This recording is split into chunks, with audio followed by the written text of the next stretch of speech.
Vous faites bien de vous informer dans le 12h30 sur RTI2. Madame, Monsieur, bonjour. Passons au sommaire. Comme chaque année, à quelques semaines des fêtes de fin d'année, les grandes surfaces se préparent. Dans les rayons, plusieurs marchandises de décoration. On en parle dans quelques instants. Et puis, au Ghana, le candidat du parti d'opposition, John Mahama, est arrivé en tête du scrutin présidentiel. Une fois de plus, soyez les bienvenus si vous nous rejoignez. Les fêtes de fin d'année approchent et les grandes surfaces ne veulent plus perdre de temps. Comme si elles s'étaient passé le mot, elles annoncent déjà chacune de son côté les couleurs. Pour attirer un maximum de clients, ces grands centres commerciaux ont entrepris de grands aménagements à l'intérieur tout comme à l'extérieur de leurs locaux. Guirlandes lumineuses de jour comme de nuit, agrandissement des rayons réservés aux jeux d'enfants, affichage de posters géants, bref, il ne semble rien négliger pour attaquer de plein pied les festivités marquant la clôture de l'année 2024. Reportage Théodore Zouzou, Ouattara Sidiki. Quartier Bel Air, commune de Yopougon. Un vent de fête souffle dans ce supermarché. Dès qu'on en franchit les portes, ce sont les objets de décoration de ces rayons qui attirent l'attention. Les jouets font aussi sensation. Leur présence est plus que nécessaire pour Ahmed, le gérant. Il est important pour nous d'avoir assez de stocks pour les décorations, des produits décorés, pour les jouets de tout genre à la veille des fêtes de fin d'année. Parce qu'on voudrait que les maisons de tout un chacun, nos clients particulièrement, donnent une joie de vivre. Ici, certains objets de décoration sont particuliers. C'est un autre type de décoration. On n'a pas forcément besoin de Noël. On peut se dire qu'on peut embellir la maison quand on le veut, tout au long de l'année. Il y a des avions, il y a des luminaires, il y a des lunes, il y a des rallyes, il y a des planètes. Tout ça, ce sont des décorations. Dans ce grand magasin de la commune d'Agamé, le décor est tout autre. Un compartiment entier est dédié aux marchandises pour la décoration. Il faut bien répondre aux attentes de tous les clients. On se base déjà sur l'esthétique des marchandises. On se base aussi sur l'essentiel, tout ce qui est sapin, boule de Noël, guirlande, tout ce qui est essentiel pour la décoration. Et ensuite, on a tout ce qui est décoration aussi pour la maison en tant que telle. Et tout ce qui est déguisement de Noël, par exemple des déguisements de Père Noël. C'est une période assez importante pour l'entreprise parce que c'est une des périodes de l'année où on a le plus de ventes. Pour ses grossistes et ses clients, rendre son cadre de vie féerique est plus qu'indispensable pour la fin de l'année. Je suis en train de chercher les jeux de lumière pour pouvoir décorer la maison parce que c'est Noël pour les enfants, pour vous faire plaisir aux enfants. Quand il y a la fête, nous sommes obligés de prendre pour décorer, pour rendre un peu la maison un peu chic. L'objectif principal, c'est que déjà Dieu nous donne la grâce de vraiment terminer une année. Donc pour rentrer dans une nouvelle année, il faudrait vraiment changer un peu l'aspect de la maison pour apporter de la gaieté de la maison. Décorer le plafond, décorer aussi le mur et même décorer le sapin. En tout cas, les préparatifs vont bon train pour terminer l'année en beauté. Et les grandes surfaces, à 2 semaines des fêtes, misent plus sur les objets de décoration qui constituent un peu plus de la moitié de leurs approvisionnements. Allez, changeons de registre dans ce journal. La mission diplomatique Remède, Réseau mondial des experts du développement économique et social, vient de distribuer des kits scolaires aux élèves d'Abiaté dans la commune de Songon. Un don pour améliorer la qualité de l'éducation des enfants du village Nour-Sangaré. Le manque de manuels scolaires est l'une des causes de l'échec dans la plupart des établissements scolaires. Et la circonscription primaire publique de Songon-Abiaté n'est pas épargnée selon Amidou Diamoutane, conseiller pédagogique. Chaque jour, nous visitons des écoles pour voir les enseignants dans les pratiques des classes. Et au cours de ces pratiques des classes, effectivement, souvent, nous sommes confrontés à des situations. Vous voyez des élèves qui n'ont pas d'ardoise, qui n'ont souvent pas de craie, qui n'ont pas de cahier, souvent le minimum même pour travailler. Quand on demande, est-ce que tu as donné la liste des fournitures à ton père? Oui, mon papa dit qu'il n'a pas d'argent pour acheter. Est-ce que tu as donné la liste des fournitures à ta maman? Maman dit qu'elle n'a pas la liste des fournitures. Bon, on convoque les parents, souvent à cause des travaux champêtres, parce que notre secteur est un peu un secteur rural. Les gens, très tôt le matin, ils vont à leurs occupations. Donc, ils ne viennent pas. Les enfants viennent à l'école. L'enseignant fait ce qu'il peut. Pour permettre aux élèves de la circonscription d'être plus performants, 240 kits scolaires viennent d'être distribués gratuitement. Un don de la mission diplomatique Remède, réseau mondial des experts du développement économique et social.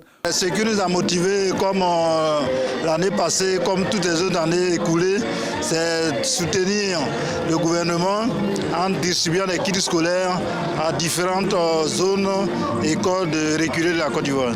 Je suis heureuse d'avoir reçu des kits scolaires. Moi et mes camarades, ça va nous permettre de bien travailler en classe, de suivre les cours, pouvoir copier nos leçons et traiter nos exercices. C'est vraiment une joie pour moi de recevoir Remède. Parce que encore, c'est un plus. Le président de la République l'a fait à une grande échelle. Le Premier ministre l'a fait à une échelle aussi grande. Aujourd'hui, c'est cette association qui le fait. C'est une grâce de Dieu. Dans cette quête d'amélioration de la qualité de l'éducation, la mission diplomatique Remède entend parcourir villages et hameaux en vue de la distribution de plus de 5000 kits scolaires. La communauté musulmane de Cocody-Angré a organisé, dans le cadre de ses activités semestrielles en partenariat avec le Centre national de transfusion sanguine, la 24e édition de son opération Don de sang. Sauver des vies dans les hôpitaux reste l'objectif de cette opération. Laurence Kakra. Sauver des vies reste l'ambition première de la communauté musulmane de Cocody-Angré Komikan. Elle a organisé une activité dans ce cadre. Plusieurs membres de la communauté y ont pris part. Sauver une vie, c'est sauver toute l'humanité. Donc dans ce sens, ça nous donne utile aux autres qui ont besoin certainement de notre sang pour vivre. Donner son sang, c'est un devoir civique qui permet de sauver des vies. Donc je suis là ce matin pour accomplir ce devoir-là et je salue l'initiative du Komikan pour l'organisation de cette collecte. Donc je me suis dit, pourquoi ne pas donner ce que je n'ai pas acheté. Et en tant que musulman, je le fais juste pour venir au secours de quelqu'un qui en aura besoin. C'est dans le cadre des activités semestrielles et en partenariat avec le Centre de transfusion sanguine que la Komikan effectue cette opération de don de sang. Depuis plus de 12 ans, la communauté musulmane de Cocody-Angré organise une opération don de sang.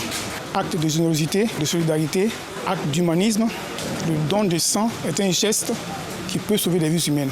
Au niveau de notre communauté, nous faisons l'effort de pouvoir apporter notre contribution pour pouvoir aider ceux qui sont dans le besoin de sang.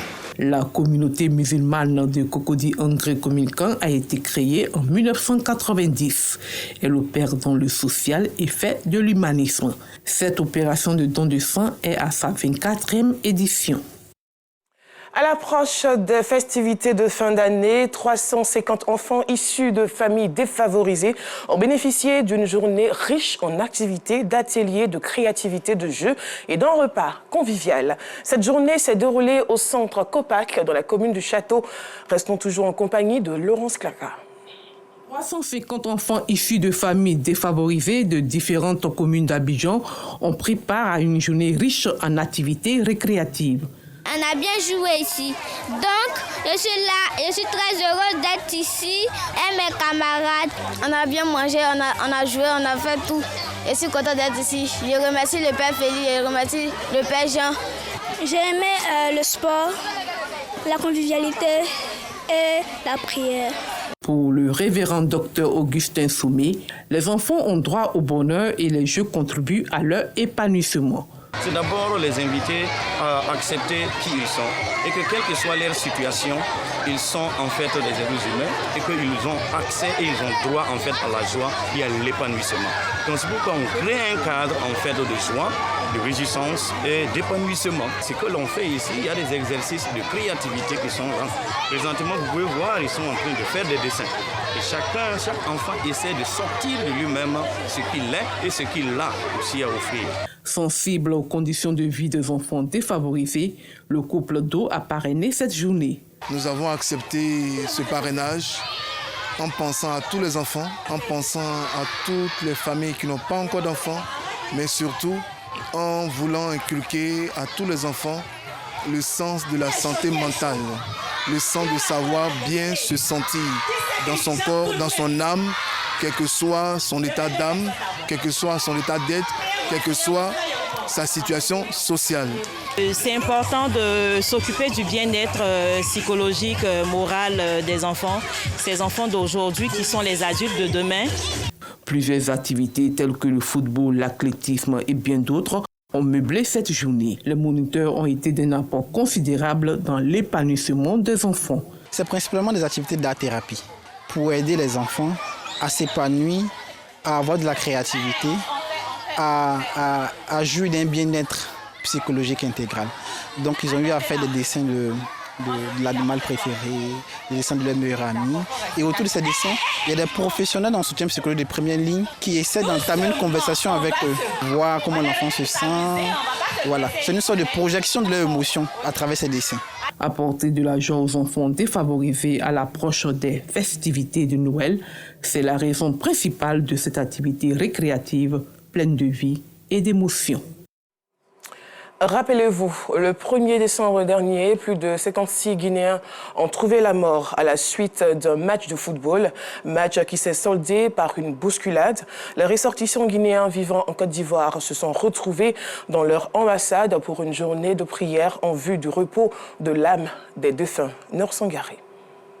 La République de Guinée en deuil depuis quelques jours. Un deuil qui fait suite à un match de football. Match qui s'est terminé par une bousculade meurtrière. Les ressortissants guinéens vivant en Côte d'Ivoire ne sont pas restés en marge de ce deuil.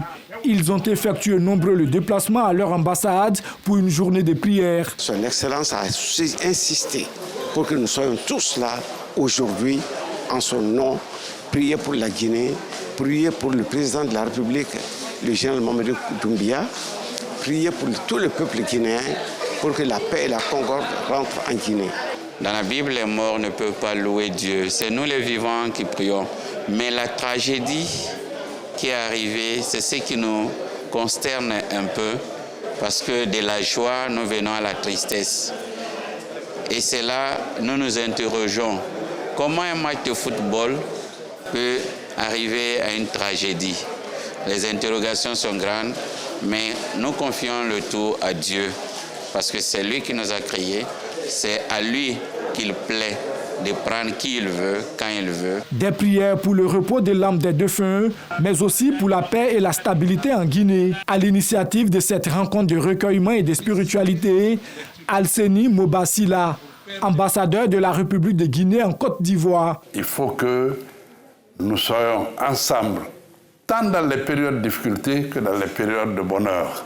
C'est à cet effet que j'ai demandé aux concitoyens d'encore cultiver le vivre ensemble à tous les niveaux, dans nos familles, dans nos lieux de travail, partout où on doit se retrouver en Guinée.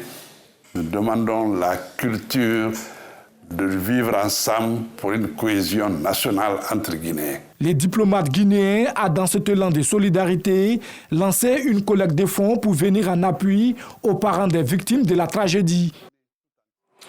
S'il était encore de ce monde, il aurait eu 119 ans ce samedi 7 décembre 2024.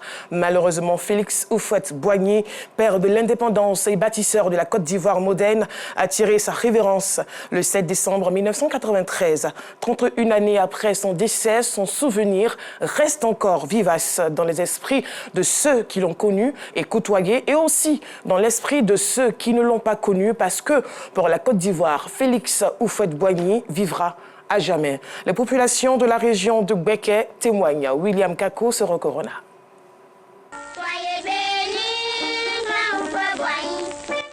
Symbole de dévouement à la paix, Félix Houphouët-Boigny demeure une figure intemporelle de l'histoire ivoirienne. À travers son leadership éclairé et sa vision d'unité nationale, celui que les Ivoiriens appelaient affectueusement Nana Boigny, ou apôtre de la paix, a posé les bases d'un pays prospère et stable. Vraiment, c'est un père qui aimait sa population. On était tranquille, tout était à nos faveurs. Donc vraiment, c'est cette peine-là. Quand ça arrive, le 7 décembre, on se rappelle de ça.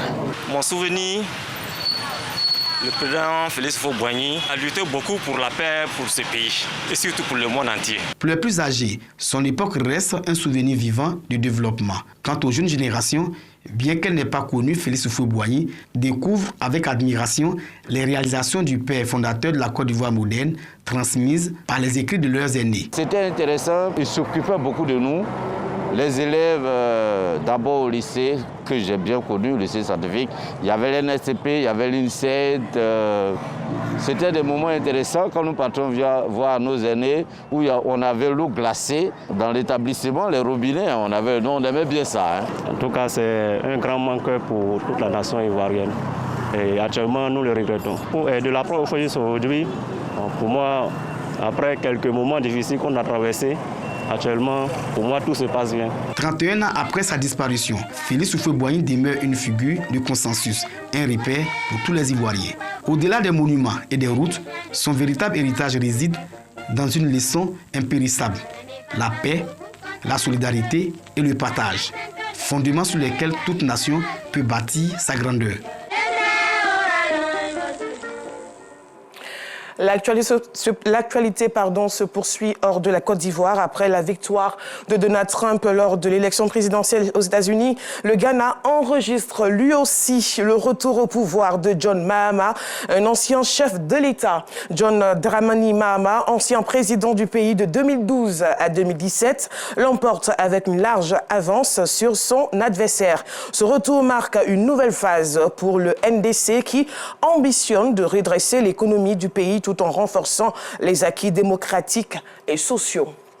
Terminons ce journal au Niger. On a appris ce samedi 7 décembre qu'une attaque contre un véhicule de transport public a fait 21 morts près de Terra, dans la région de Tillabéri, dans l'ouest du pays, jeudi dernier.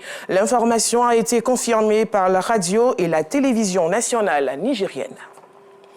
Voilà, c'est la fin de cette édition. Merci de votre attention. À très vite, par la grâce de Dieu.